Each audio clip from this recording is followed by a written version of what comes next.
मैं अमन कुमार YouTube पर दबंग classes में आपका एक बार फिर से स्वागत करता हूं। इस वीडियो में पढ़ेंगे हम चैप्टर 8 जिसका नाम है अधिगम सीखने के प्रमुख सिद्धांत।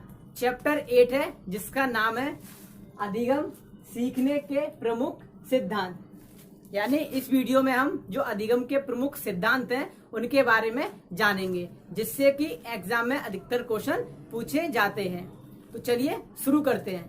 एक विद्वान थे हिलगार्ड, जिन्होंने अपनी पुस्तक थ्योरीज ऑफ लर्निंग में कुछ प्रमुख सिद्धांत के बारे में बताया।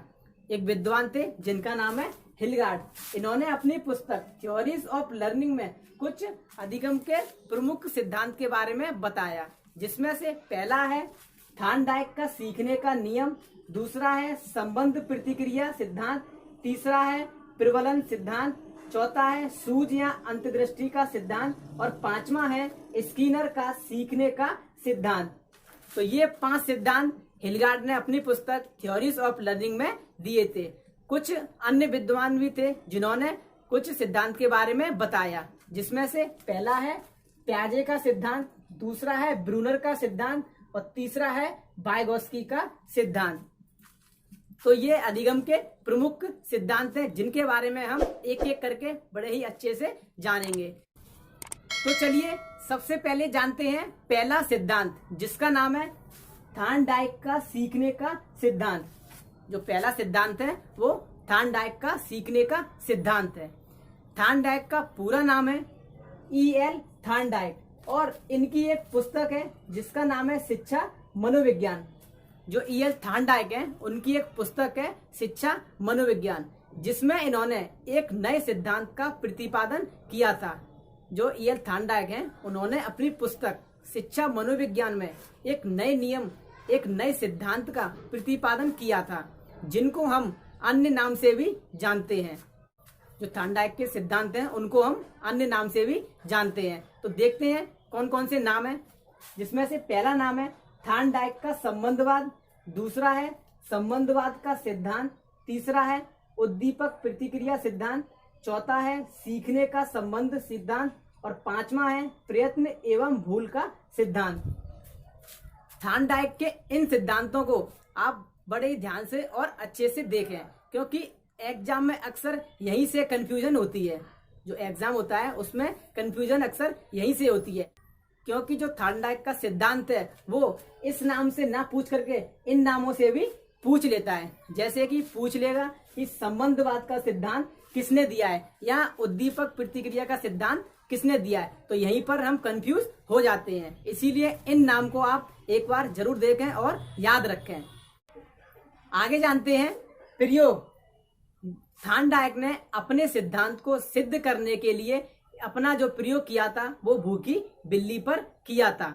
उन्होंने अपने सिद्धांत को सिद्ध करने के लिए एक भूखी बिल्ली पर अपना प्रयोग किया। एग्जाम में यह भी पूछ लेता है कि थॉर्नडाइक ने किस पर अपना प्रयोग किया था, तो वो भूखी बिल्ली पर किया था। अब जानते हैं कि इन्होंने क्या प्रयोग किया था। इन्होंने एक बिल्ली को पिंजरे में बंद कर दिया। इन्होंने एक बिल्ली को लिया और उसको एक पिंजरे में बंद कर दिया, और जो पिंजरे का दरवाजा था वो लीवर के दबने से खुलता था। तो जैसे ही लीवर पर पैर रखते थे तो वो दरवाजा खुल जाता था। तो इन्होंने बिल्ली को पिंजरे में बंद कर दिया और बिल्ली के सामने मछली को रख दिया, क्योंकि बिल्ली ज्यादातर मछली खाना पसंद करती है। तो बिल्ली मछली को देखकर उत्तेजित हुई। बिल्ली ने जैसे ही मछली को देखा तो वह उसे देखकर उत्तेजित हुई और उसने उसको पाना चाहा। तो उसको पाने के चक्कर में उसने अपनी प्रतिक्रिया शुरू कर दी, यानी कि पिंजरे के आसपास घूमने लगी, क्योंकि वह मछली को पाना चाहती थी। तो पिंजरे के चारों तरफ वह घूमने लगी और वह मछली को पाने का प्रयास करती रही। फिर अचानक उसका पैर लीवर पर पड़ गया और पिंजरे का दरवाजा खुल गया, जिससे उसने मछली को प्राप्त कर लिया। यही प्रतिक्रिया थॉर्नडाइक ने बार बार दोहराई। उसने फिर बिल्ली को लिया, पिंजरे में बंद कर दिया और उसके सामने मछली रखी। बिल्ली ने फिर अपनी प्रतिक्रिया की और मछली को प्राप्त करने की कोशिश की। तो उसकी जो प्राप्त करने की कोशिश थी वह पिंजरे में बार बार इधर उधर घूमती रही, जिससे उसका पैर लीवर पर पड़ता रहा और पिंजरा बार बार खुलता गया और उसने मछली को प्राप्त कर लिया।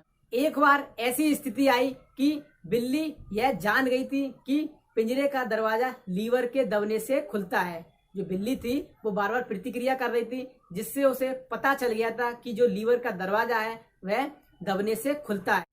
तो इस बार वह प्रतिक्रिया ना करके सीधे लीवर पर पैर रखकर पिंजरे का दरवाजा खोलती और मछली को प्राप्त कर लेती थी।